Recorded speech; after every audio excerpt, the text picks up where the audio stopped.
Welcome to Supernatural Circumstances, the podcast where we take you down the rabbit hole into the fantastic world of the strange, the paranormal, and the unknown. I'm Morgan Knudsen. And I am Mike Browne. It's time to dim the lights and settle in. Come along with us on this week's adventure. And this week we are talking to Dr. Dean Bertram of Talking Weird, again, and other amazing projects, especially about this one, The Shaver Mystery. I'm so into it now. I can't escape it. I cannot. Oh, it's so interesting. And I think the fascinating thing to me about The Shaver Mystery is how many people don't know about it. Mm-hmm. It's such a staple for ufology and the paranormal in general, and it seems to have just completely gone by the wayside. To some people's opinion, I think Dean included, it's where the term flying saucers even came from. Yeah. Let's get into this and have a conversation with Dean, and he can explain the Shaver Mystery a little more to us. Absolutely. Let's do it.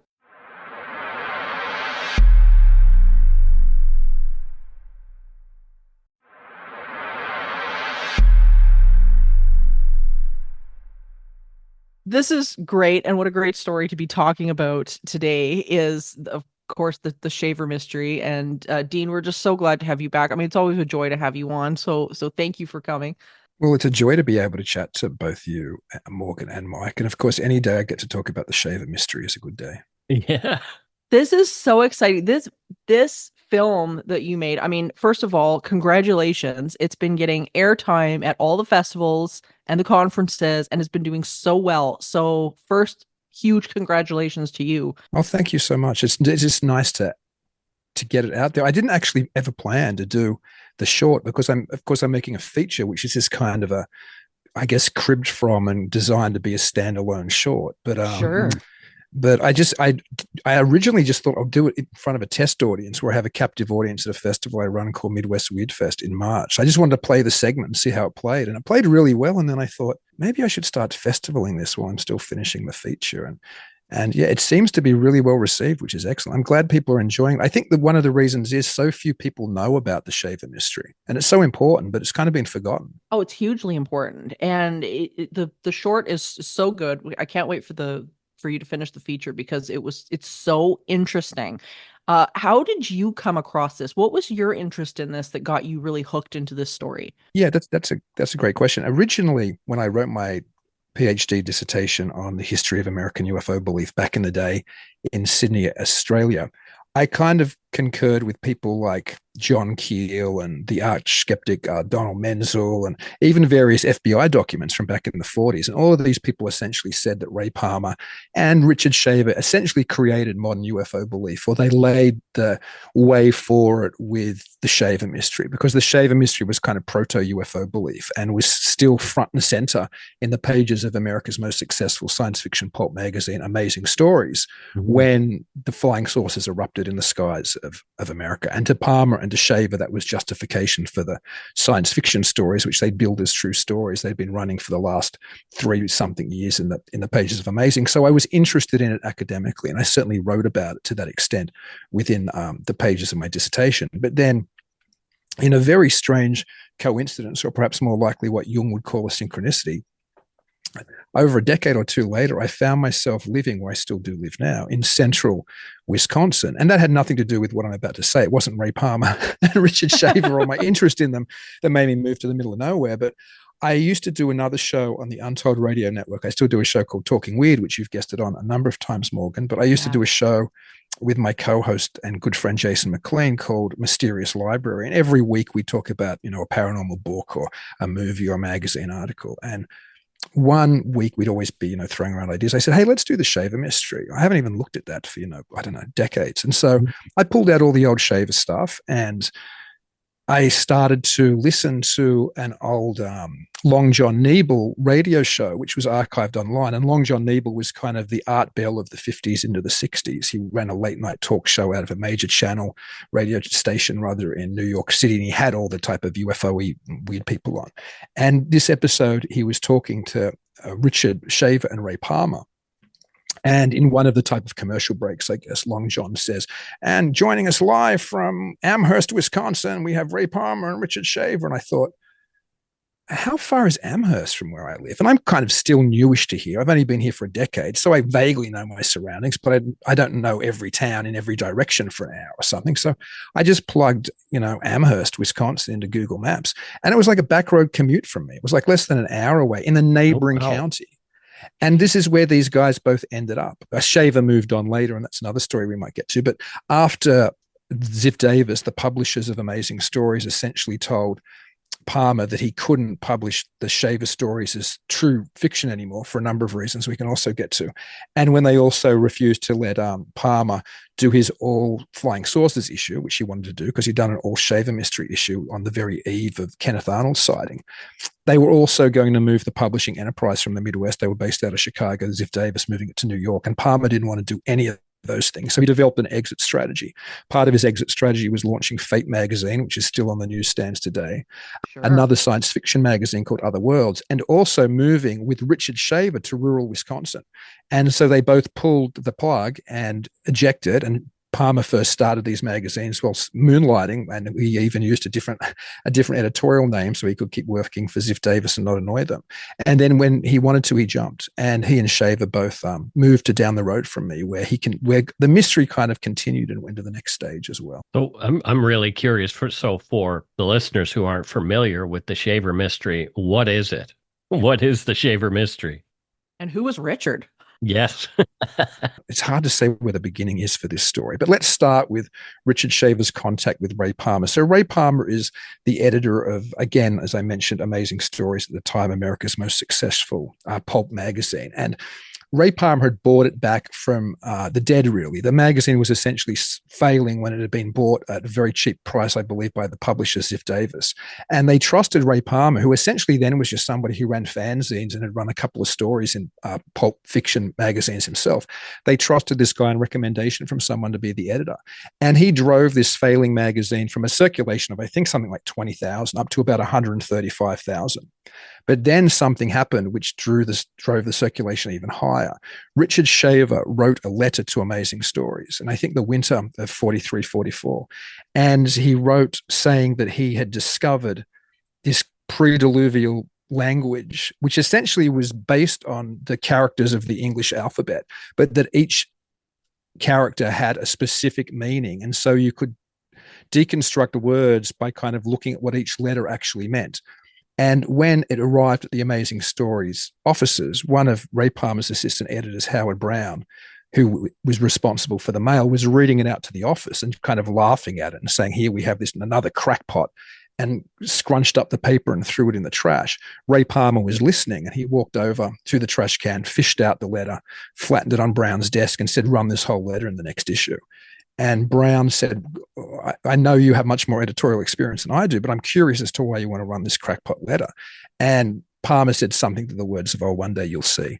And they ran the letter, and they were inundated with letters from people who both said it was like just a crackpot letter, and people who were using this kind of language key to decipher modern words.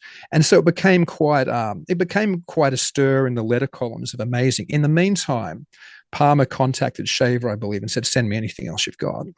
And Shaver sent Ray Palmer a manuscript called A Warning to Future Man, this 10,000 word manuscript, which essentially lay out an alternative, I guess, cosmology of the universe and the earth, where in pre-diluvial times, there was this ancient race of, I suppose, super beings called the Atlans or the Titans. And they'd kind of made these amazing tunnel world or cavern world under the ground when they realized that the poisons of the sun were aging people prematurely and ultimately killing them.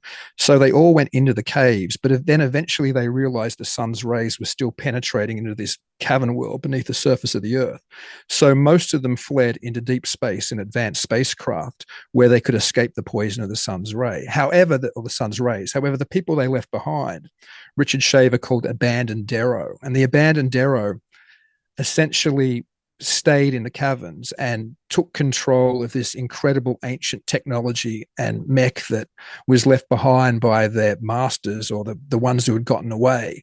And there were two types of abandoned Darrow. There were the Darrow, which using Shaver's alphabet meant they were detrimental robots. And the Tero, which using Shaver's alphabet meant that they were kind of integrative or good robots. And robots didn't mean that they were mechanical robots. It just meant they were driven by those forces. So the detrimental robots were beings who were driven by the desire to hurt and harm and kill and maim, while the Tero, the integrative robots, were driven by a desire to help people and be decent. However, the Dero were essentially, there were more of them, and the Tero were fighting this never-ending battle to try to beat back the Dero and usually failing.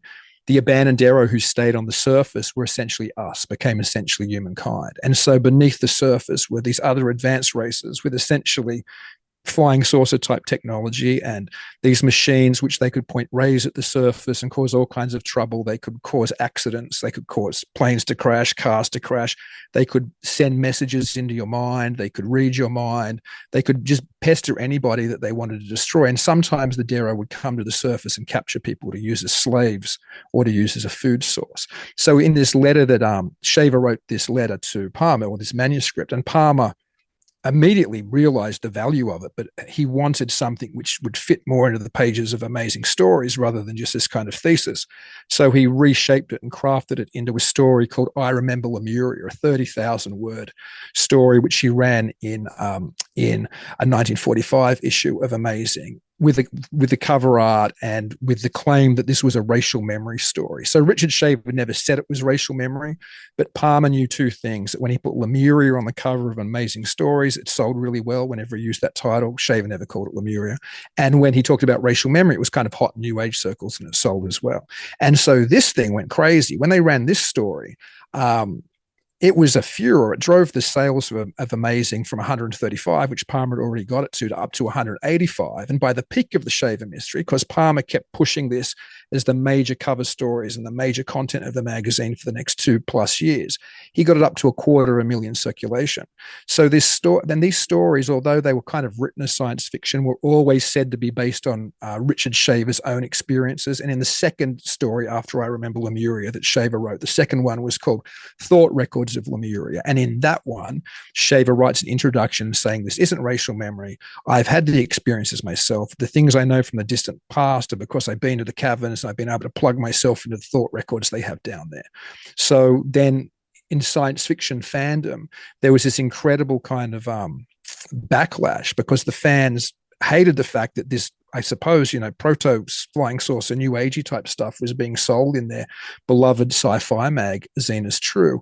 But the general readership loved it. Like it accelerated the sales of Amazing Stories to its all-time high. So that's kind of the Shaver mystery and Hooray Palmer. And there's more about both of them, but that's kind of the nutshell of their involvement in the Shaver mystery. Wild. I mean, the story is incredible. He's a really interesting man.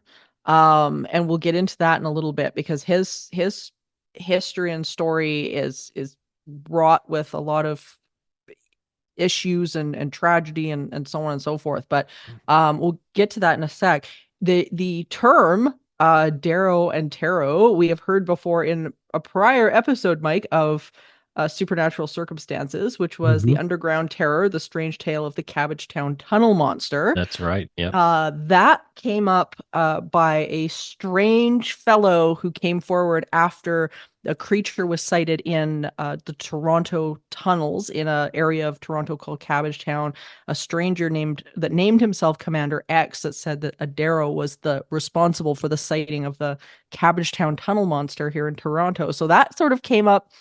Well, I guess within a decent amount of time between the Shaver mystery and this sighting, which is interesting. But Wow. so yeah, really interesting. So that this story definitely traveled far and wide. Where do you think he got the idea of these underground aliens? Was there a lead up to this in his life, or did his life just kind of take a sharp turn and this story poured out? What happened? All of a sudden, underground aliens. Oh, right? well. Yeah. I mean, there's a number of, depending how you interpret it, there's a number of different answers to that question. I guess certainly there was precedence within both, obviously, mythology, everything from fairy faith and ideas of Hades and underground realms, through the writing of people like H.P. Lovecraft, the people like A. Merritt.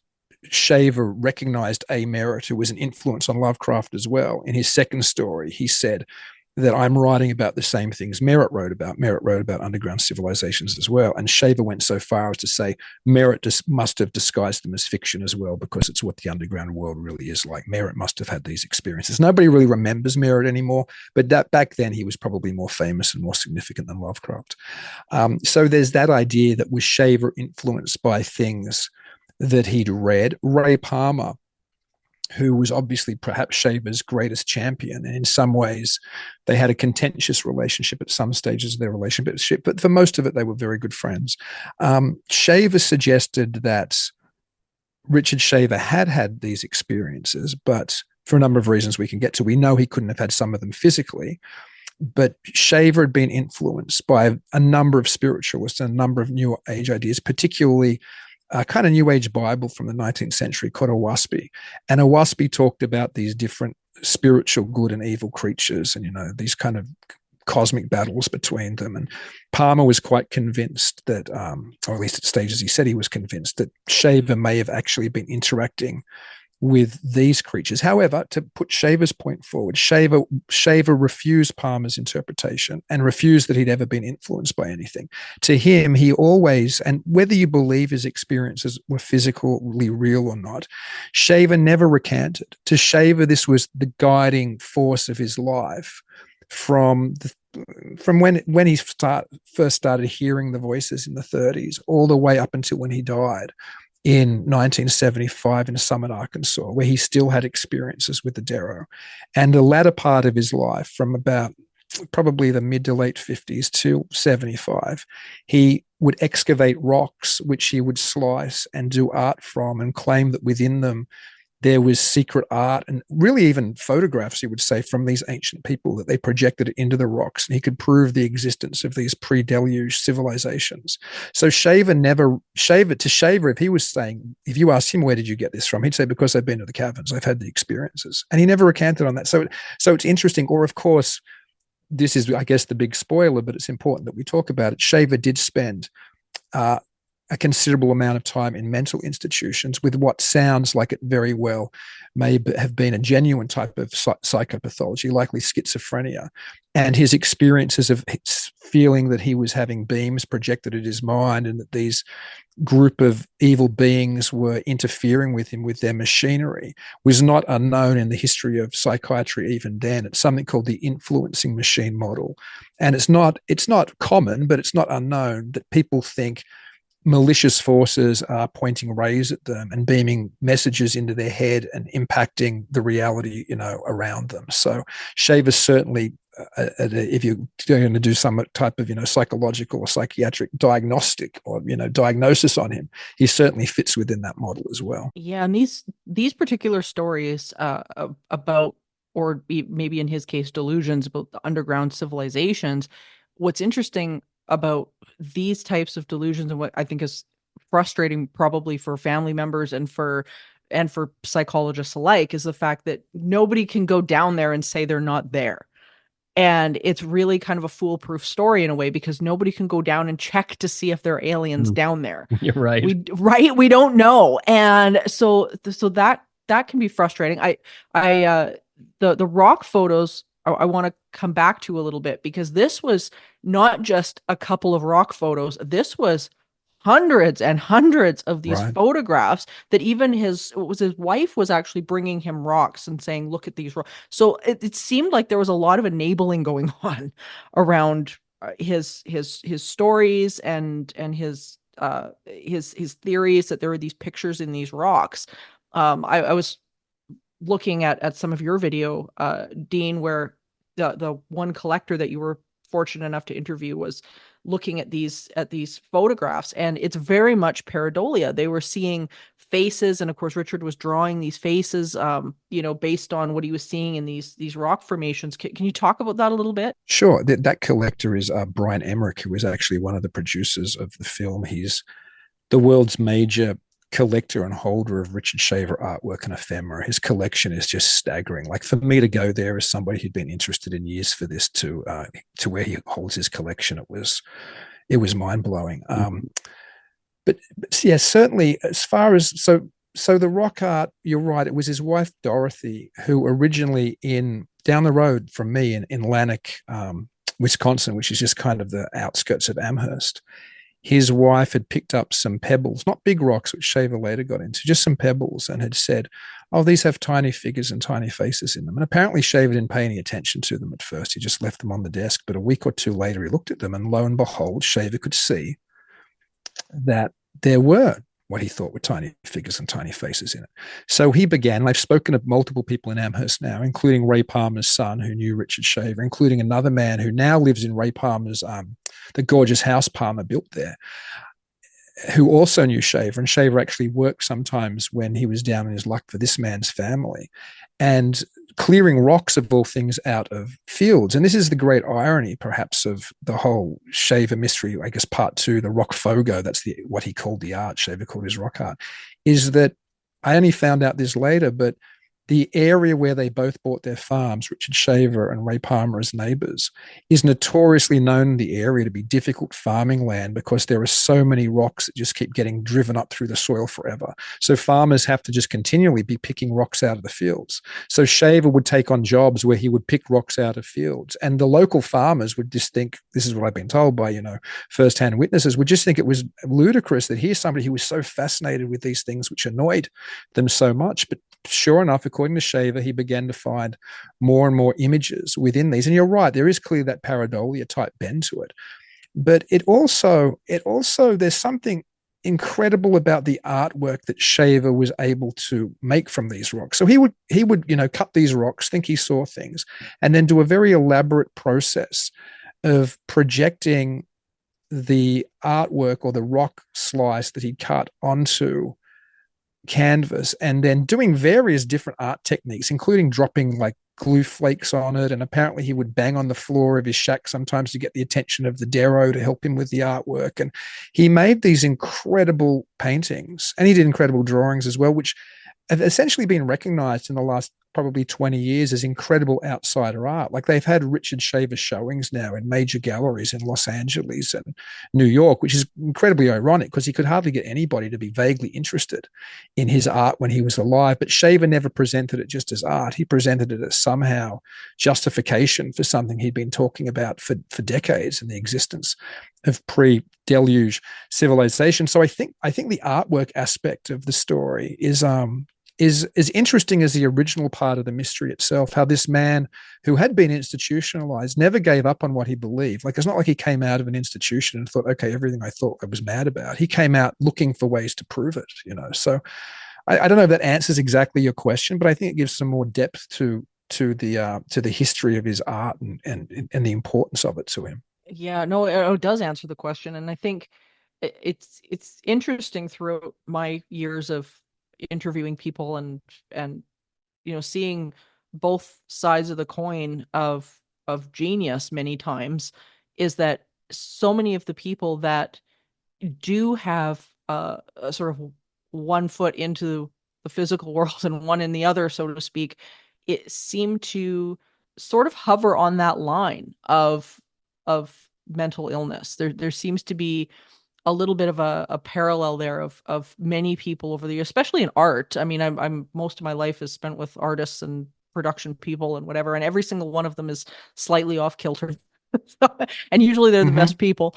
But it's interesting how, maybe there's something in the mind where it allows you to be just maybe a little bit more open, a little bit more I don't know, receptive to things that people that everyday people can't see. I think there's something to that, because a lot of the people that I know that are have been some of the best mediums in the world, for instance, are just a little cracked on some level. Well, there's a shamanic aspect to that as well. Once upon a time, people like Shaver might have been the lawmaker of the tribe. Do you know what I mean? He might have been able to elaborate on this incredible cosmology and explain how, the harvest didn't work because the Darrow had zapped it, or, they had a good harvest because the Tarot had helped. So these people used to be able to communicate with the other, and they were revered. Of course, there are lots of people who've been institutionalized in probably the last couple of 100 years, probably less so today. They don't institutionalize people as often. But if you start talking to things that aren't there, once upon a time that meant you were, one of the blessed or one of the special. But these days it normally just makes you, be frowned at as a nut, particularly incidentally back then in 30s America and 40s and 50s America, like in Amherst, where they both moved, Palmer and Shaver. It's still a conservative area. It's a lovely area. And it would have been lovely then as well. But again, I've talked to old timers and who've told me that one of the nicknames, which is horrible, that they had for Richard Shaver behind his back was Rock Knudsen. And everybody thought he was mad because you can't be in, rural 50s America and be talking about, oh, here's my artwork of the cave people, or the caverns, the people giving proof that the people are living in the caverns still. And this is this ancient civilization. And look at what I've painted from this rock. I mean, it just today that type of dialogue just sounds insane. And again, I think it's really significant that Shaver never recanted any of these things. You get out of an institution and you're still saying, no, this is real. And he was always insistent it was physically real. To Shaver, this was a physical problem with a physical solution. If I can just get enough people to understand that there are derros in the caves, we can fix all of mankind's problems. We can get this technology back, But it's a particularly strange story and a tragic story, perhaps because of that. Yeah, I know there was a case recently that I got handed, and it reminds me a little bit of this, and it may possibly be what Richard was experiencing as well. And it was a haunting case as usual, and there was clearly something going on at this man's house.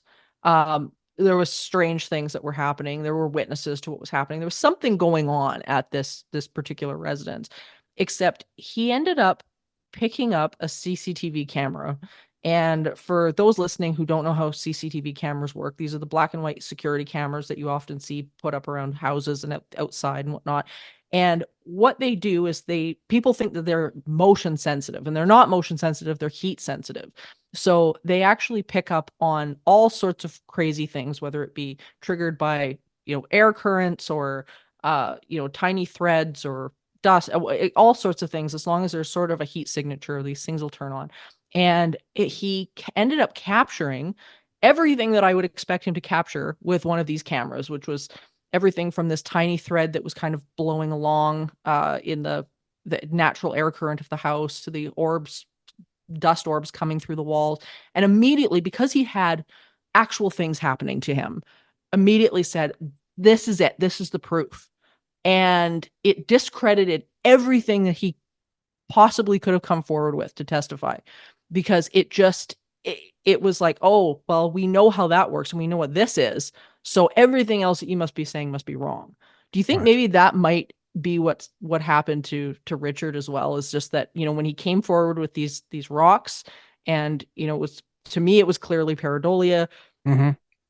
Is it a perception problem that he ran into here? It could be. And interestingly, talking about perceptual problems or the way that artists see the world, a fascinating, I suppose, footnote or postscript to Richard's story is that his daughter, who's now 90, and she appears in the documentary, she's good friends with both Brian Emmerich and Richard Toronto. Richard Toronto is also one of the producers of the film, and he's the major biographer of Richard Shaver and Ray Palmer. And I suggest anybody who listens to this and wants to find out more, they should get Richard Toronto's book, War Over Lemuria, because it's spectacular and it covers all of this in depth. And he has other books as well. He has two gorgeous books just on the Rockfogo art filled with big pictures, and another book called Shaverology, the Shaver Mystery Home Companion, which are great. But anyway, the point I was making about Shaver's daughter Evelyn, who's now 90, she never met her father. It's a tragedy as well, except when she was a baby, but she got taken away from him when he was institutionalized, and that's a long story which we won't talk about in full now, because we could talk about that for 10 minutes. But when she got old enough, he'd apparently tried to make contact with her, and the grandparents who took her, not his parents, but his then deceased wife's parents, had kind of done everything they could to keep her away from him. And he'd sent her copies of Amazing Stories and all these kind of things, and went to a school to try to see her. It was always stopped. Anyway, later in life, she worked out who he was and tried to find him. And by then he'd passed. She even came to Amherst and visited the Palmers, who still lived there, and went to see his gravesite in Summit, Arkansas. But she was an artist as well. And the weirdest thing of all is she had no idea of the art that he did, because the art he did wasn't widely circulated. It was very much in small cult circles. her artwork's very similar. It has large figures, little figures, all these different faces on art. Now it's a slightly different style, but the layouts and the subject matter is so similar. So you have to ask, how on earth is somebody's daughter who didn't have any contact with her father or his art becomes an artist in her own right, independently from her father, paints things which look remarkably similar to what her father did? And so is that some biological way that people perceive things and people perceive the world? Maybe Shaver did see the world loaded with images of faces and little people, and maybe that's part of his mental illness, or maybe that's just the way he was wired perceptually. Maybe his daughter is wired the same way. So who knows? Oh, that's interesting. Mike, what do you think about all this? I'm trying to wrap my brain around it. This one's a new one to me. But some of the concepts that we're talking about really resonate as far as talking about psychology and how, we dismiss people as crazy when they want to have discussions about something. When I don't want to say that, definitely Richard Shaver was talking about something that was real, but perhaps it's something in his psychology that, there's worth looking at so we can learn something more. Like, what can we learn from this, really? Yeah, you know what it harkens back to for me is the conversations that we've had about uh, people's perceptions of encounters. Like, Mike, for example, when you were younger and you said, Spider-Man eyes. yes, Yeah. the Spider-Man eyes, exactly, and you saw Yeah. what might have been a gray alien, and and that was how you interpreted at that age, that there was Mhm. this thing with Spider-Man eyes. And Right. it makes me wonder, with so many of these individuals that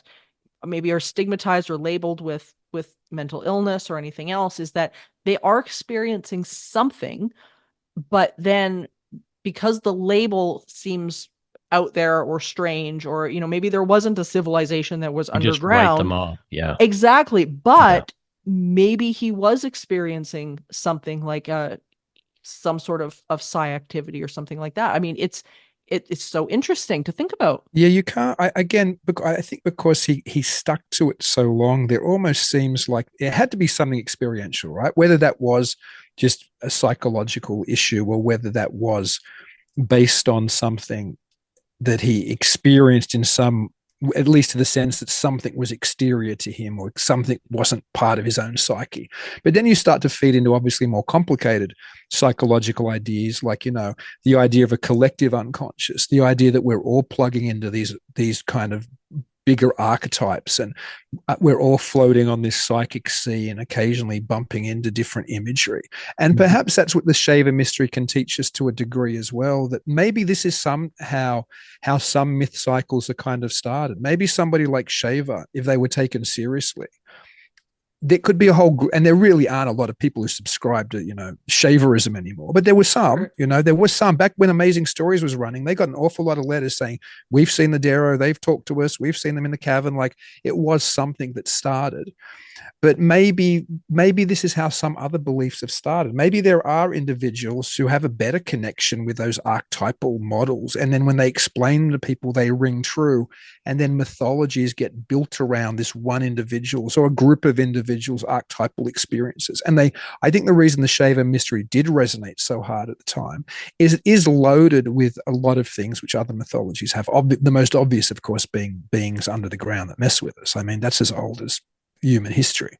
Mm-hmm. Yeah, there's so much to this case, and it makes me wonder, had Richard been here today, how this would have been handled. Like, would there have been somebody like Palmer who would have picked these stories up and publicized them? How do you think this would have gone over had he been popular at this day and time? That's a great question. I've never been asked that before.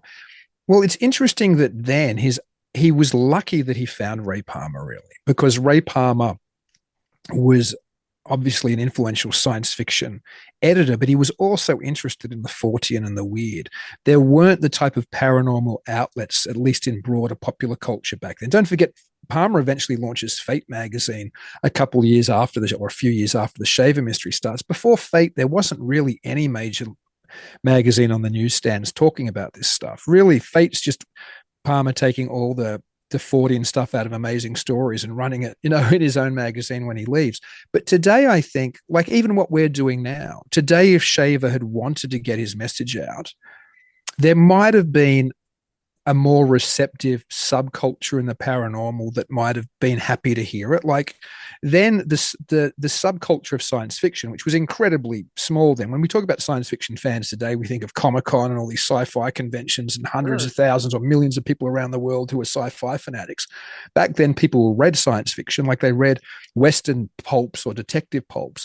But the actual sci-fi community was probably 1,000 or 2,000 people. It was very small, and they were arranged in assorted sci-fi newsletter clubs and fanzine clubs around the country, but they weren't big. And that wasn't really the right place for Shaver anyway. But today, he could be talking at conventions. And we certainly know that there were popular speakers who came out in the 90s, for example, and in the 80s, talking about very similar things, but regarding the modern UFO phenomenon. Of course, Shaver didn't have that term to use when he first started it, but the idea that there were underground bases at Dulce and, the Green Berets were going down there and fighting the Greys, and there was, humans being eaten and experimented on and used as slave labor. All of this stuff was talked about by Shaver first, but he didn't have 100 paranormal conventions around the country that he could visit. There weren't thousands of paranormal podcasts. And, eventually he did the Long John Nebel show, but that was after the Shaver mystery had ceased being published in Amazing Stories. Both him and Palmer were already kind of, going into the background a little bit in rural Amherst. So today, I think if somebody as passionate and as interesting as Shaver came forward, I do think he would find a very specific audience, which was much easier to get a hold of than, having to run a newsletter and post things out to 1,000 subscribers or something. Yeah. Do you think that that's what's gone on here? Is that, when we initially sort of look at what Shaver was talking about and what he was doing, it's easy to have that knee-jerk reaction of, oh, okay, yeah, that guy's nuts.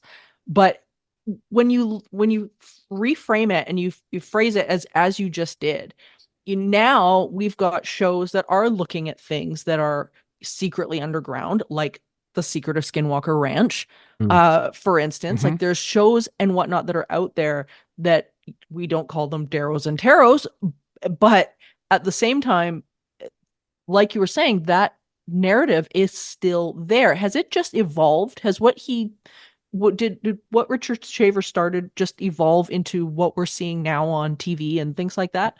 Yeah, I really think it did. You're right. We don't have the Darrow and the Tarot anymore, but we have the Greys and the Nordics. We have other really equally, I don't want to be mean to anybody's belief system, but equally difficult to actually believe ideas about these beings engaging with us. So I don't think the Darrow and the Tarot are any more ridiculous than Greys and Nordics, obviously.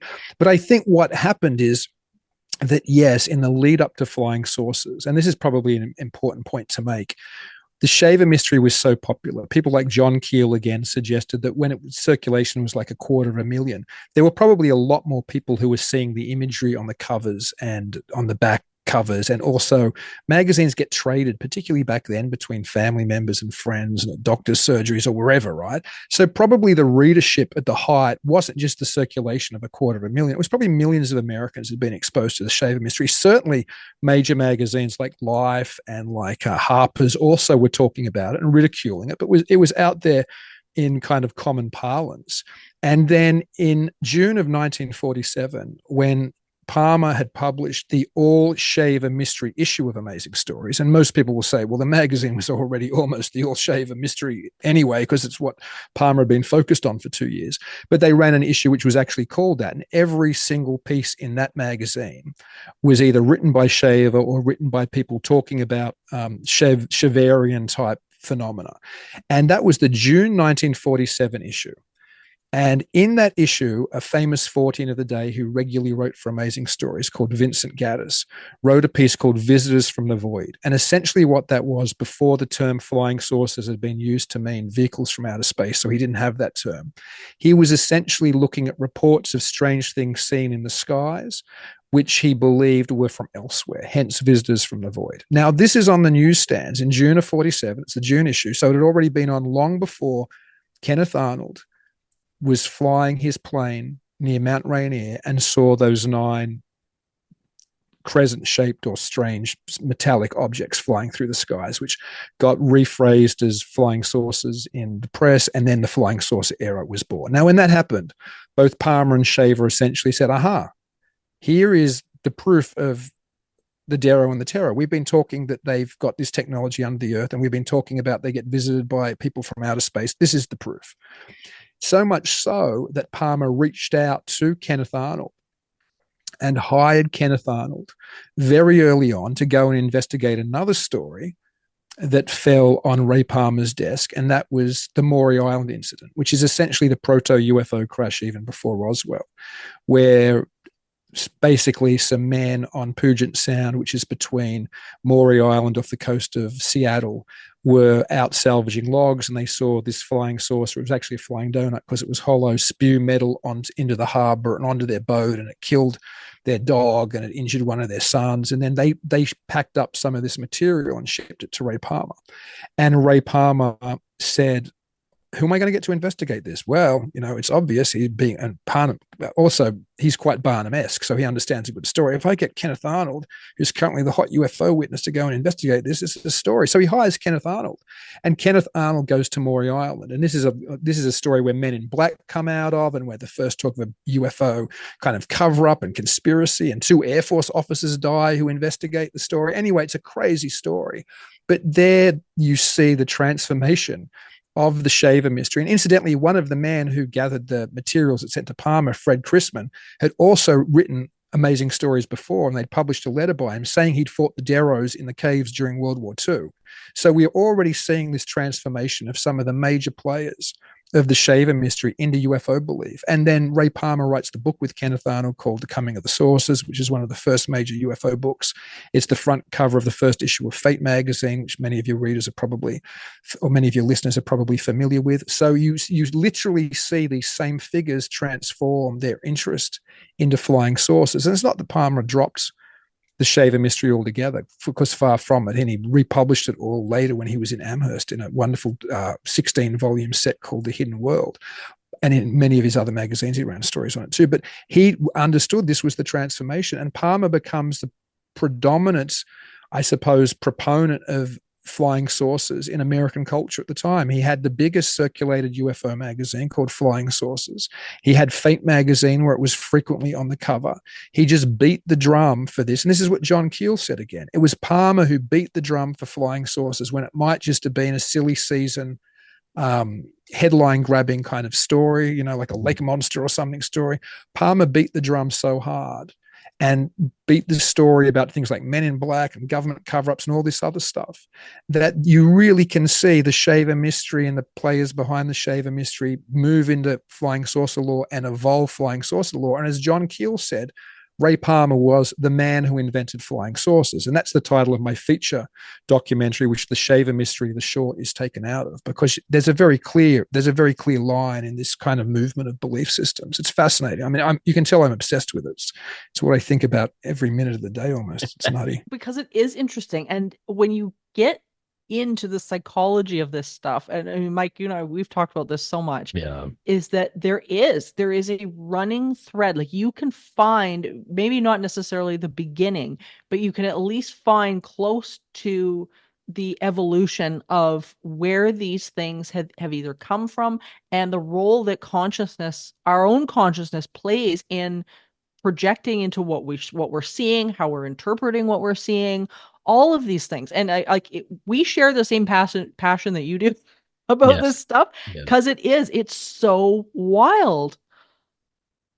Yeah, and it's important to dissect it just the way that you did. I think one of the problems with a lot of, I mean, I enjoy paranormal films and things like everybody else does, but there's enough stuff about the phenomenon itself. There's enough documentaries about UFOs, and we talk enough about what the phenomenon might or might not be, but there is a lack of at least popular interest, I think, in the cultural background, on picking up that thread and seeing Yeah. where it runs, which is something I've always been conscious of, I think, ever since I did my dissertation back in the day. But I've tried to carry that through the films as well, because I hope whatever the quality or the entertainment value of these films might or might not be, I hope anybody who watches any of them gets a sense of exactly what you're talking about, in that this isn't something you can just look at a New York Times article in 2017 about a secret, a Department of Defense program and leaked Tic Tac videos and think you've got a handle on what the UFO story is. This is a story that if you don't go back, and I mean, I've just obviously focused on Palmer and Shaver at the moment, but there are other characters as well. I think Palmer and Shaver might be the two most, or certainly two of the most important characters. But if you just pick it up kind of in this kind of postmodern methodology of, well, I can understand anything if I just watch it for 5 minutes. I mean, that's madness. You can't understand the UFO phenomenon by just looking at what, you see on a Tucker Carlson report or on a CNN report or on, a 60-minute special. That's all focused on modern, supposedly, we've talked about disclosure on the show before when you've been kind enough to have me on. But if you don't ground yourself in the history of what was happening, 80, 90 years ago, you really can't understand what's happening today, because there is a thread which connects all of it. And you have to go back and follow it to get a sense of its real meaning and its real cultural significance. It's so in-depth, and a lot of these subjects in the world of the paranormal really do go back that far. I was actually consulting on a show recently, and their whole story, when they sent me their take on the story, it was all about spirits getting stuck and they couldn't cross over and all of this silliness. And I had to explain to them that narrative goes back a really long time, right back to the psychiatrist, fellow by the name of Carl Wickland, who he interpreted a person's psychological issues as being linked to this certain type of activity, and he has to cure the person by moving to the other side. But there's a name associated with the narrative, and I don't think people realize that. They think that what they're hearing at face value is the truth, and they don't realize that the more you dig, the more you can often find where this stuff has originated and starts from. And then you get the TV shows and stuff like that just grab these things and run with them. And but it's all part of I think the psychology of how we've developed as people, and carrying on folklore as well. There is the culture today too. I think there is almost, and it's scary to see, there's almost this idea that you shouldn't go out and look into things and research things for yourself. You should just be able to read that New York Times article and think you know what's going on. Do you know what I mean? You should just be able to watch the nightly news and know what's going on. But all of this, I don't trust anybody to give me the truth. I don't even know what the truth is, but the idea that somehow you can just plug into the current mainstream soundbite, media, and have any sense, let alone the sense of something as complicated as you're talking about, like our interaction with the spiritual world, or something as equally bizarre and strange, and perhaps, as impactful on what it means to be human as our interaction with non-human beings, whether they're, again, spirits or Dero or Tero or Greys or Nordics or whatever we're calling them. But to just pull it out of context, a report out of context, a story out of context. And this is a sickness we saw in the UFO hearings that we've talked about. Absolutely. That somehow Congress could get to the bottom of this by interviewing a couple of, a whistleblower and a couple of pilots who'd seen you. It's ludicrous. I mean, it's so much more complicated. Yeah. Well, we want the TikTok version. Yeah. It's true. That is what everybody wants. It's nuts. And like you were saying, Dean, and I think that's really important to touch on, is that it's become a stigma, as if, oh, you've done your own research, well, therefore it's a stigma. Well, we've got probably the most powerful tool in the world, which is the internet.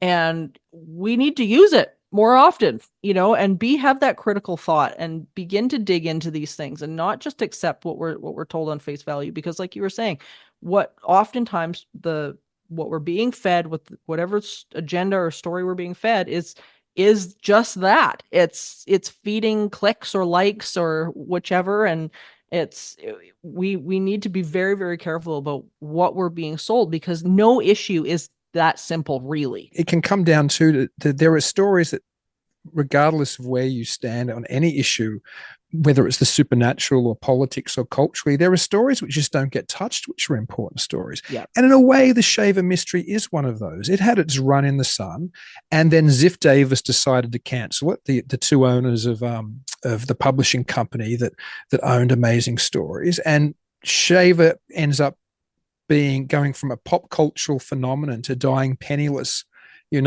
30 years later in Summit, Arkansas. And Palmer kind of fades into, the background as well. But then the Ziff Davis fortune travels higher and higher and higher. And today, as I mentioned at the very end of the short, the Ziff family fortune, and Ziff was the senior partner and the one with slightly more ownership of the company.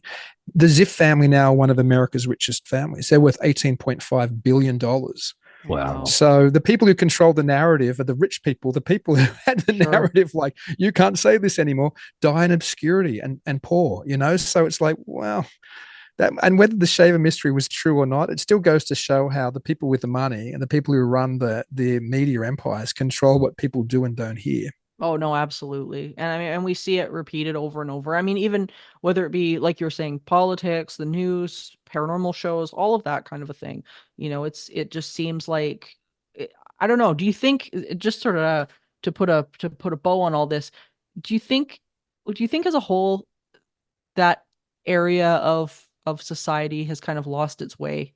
Like, that's what it feels to me, is just, I remember a time where, even though things were may have been slightly skewed depending on what you were watching, you could put a little bit of faith into what you were reading and seeing. But I feel like that is long gone.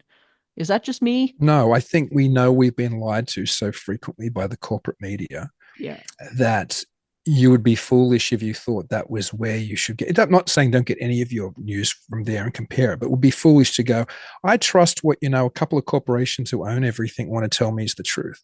Yeah. And there's also, that sounds conspiratorial, but there is also getting back to ghost shows and UFO shows and the things is people want to be entertained. So it's like, well, do we have time to go into this elaborate story about how Ray Palmer and Richard Shaver had all of these, issues, and Richard Shaver was mentally unwell, and they let's just tell a story. Like, not that anybody does tell a story about the Darrow and the Terror, but if it was around today, it would be like, let's not focus on that. Let's focus on those crazy cave aliens, you know what I mean, who torture and eat people, because that is what you get on paranormal type programming today. You don't look at it culturally or dissect it psychologically, because you want that fast, fun moving episode, and people want to come home from work and just binge the Netflix before they go back to the cubicle the next day. And so that, unfortunately, seems to be the direction.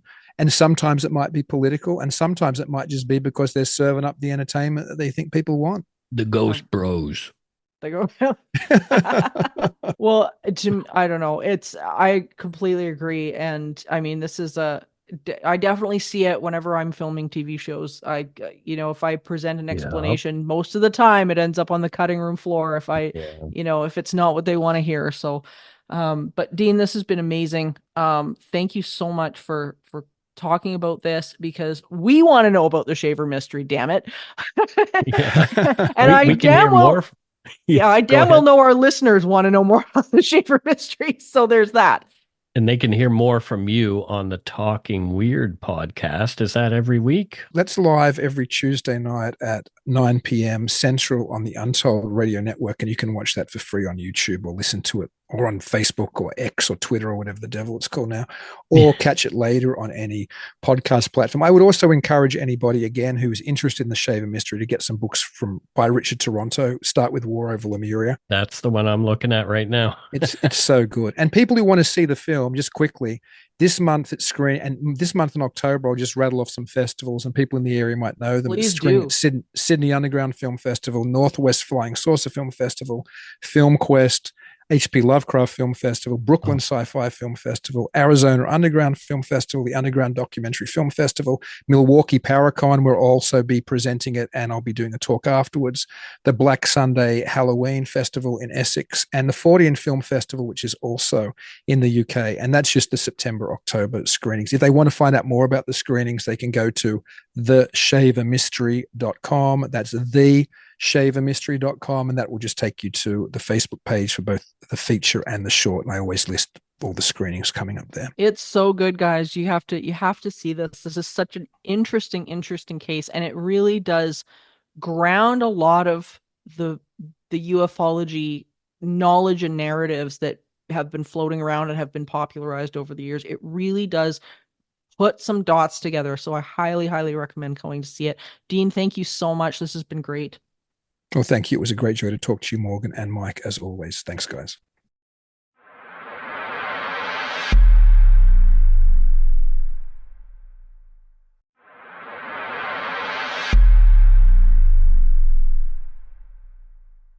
So learning what we have, I've, been down the rabbit hole, as I said. I've even bought some books, Shaverology by this guy named Richard Toronto, who has been collecting, stories about this particular thing for some time. And the more I read, the more intrigued I really am, and how much this really parallels what we talk about on this show a lot. It's about consciousness. Yeah, and just where's that line, right? Mm-hmm. Between to mental illness, what we label as mental illness, versus what people are actually experiencing and having Right. experiences with our different people's brains working in a different way. It harkens back to some research I've actually had to go back on recently by a really interesting fellow, Dr. Morris Friedman, here in Canada, who was doing research on the brain and whether or not the brain, when it's afflicted by Alzheimer's or dementia or a brain injury or anything of the sort, might actually allow people access to different phenomena. Almost like if you're taking filters out of a camera, you take the UV filter out, you take the infrared filter out, and all of a sudden you're getting a bigger picture. Right. And it was really interesting information and studies, and people can go look that up. It's readily available online. But it kind of makes me wonder with Richard Shaver if something like that might have actually been going on. Right, because he's spent years in a mental institution, a psychiatric hospital, you would call it today, years, and he was catatonic while he was there. So was he actually experiencing the things that he said he was experiencing? He was just not bodily there at the time. And what it brought to mind, and I mentioned this to you off air, what it brought to mind was Eben Alexander's story about his trip elsewhere when he was in an altered state of mind. And so, bear with me a sec. So what I'm thinking is, if consciousness is, as people are beginning to believe, fundamental and not emergent, it doesn't emerge from our brains, but it's already there, and our brain is just a filter for it. Perhaps when somebody's brain is acting differently, and tuned into something a little differently, doesn't mean we should throw it away. Look at DMT, for example. When people take that particular drug, they all see the same thing, these mechanical aliens. That's not a coincidence, and it's not just a meme that, has been going around. People who don't even know that other people see those things. So we need to really, really have a good look at this one, because maybe Mr. Shaver was actually visiting another place, another dimension, or maybe he was able to, because of the configuration of his brain and the chemical composition of it at the time, maybe there was something else that is going on with him. Yeah, and it's very possible. I mean, we've seen this type of science evolve over the years, just in the sense of hypnagogic or hypnopompic hallucinations. Mm-hmm. And for listeners that are unfamiliar with that, it's the state you're in as you're drifting into sleep, which is hypnagogic, and hypnopompic is when you're popping out of sleep. And it used to be thought that the brain is straight up hallucinating everything during those states. That was it. That was sort of the rule of law. And then it was a friend of mine, Dr. Christine Simmons Moore, who actually found out that actually that part of the brain it doesn't seem to be generating hallucinations during that time, there's another part of the brain that's actually active. So now they're beginning to question, well, what is that then that people are seeing when they're coming out of sleep, when they're seeing these strange things and whatnot. So here you've got a number of examples, I think, throughout parapsychology and science, where we're now starting to understand, well, wait a minute, like there's something else that's going on here. So where is that line, between hallucination and something that might actually be real? Yeah, exactly. I mean, we are, this is why I'm exploring things like lucid dreaming as well, and meditative states and all of that kind of stuff. If you really want to go down a rabbit hole, he's been mentioned on the show before. His name is Charles T. Tart. Absolutely. And Charles Tart studied consciousness before it was cool. You know what I mean? Like he's one of the pioneers. Yeah, exactly. Yeah, he's an older guy, and he wrote this book called Altered States of Consciousness that I read years and years and years ago, like 30-something years ago. And it's something that I think I need to pick up again, because this is the direction that I think that we're heading with this show, is trying to, hey, wait a minute, there's so many commonalities, and I'm really trying not to have confirmation bias here, trying to sort through, okay, is this just me trying to have some confirmation bias? Well, when things are being confirmed to you over and over and over again, it's hard not to have that, So there is something to it. And the more that I read in this regard, the more that I am beginning to see, maybe this is something, I'm not saying that we're onto alone, but this is something that us and a lot of other people seem to be sort of tuning into. The pattern.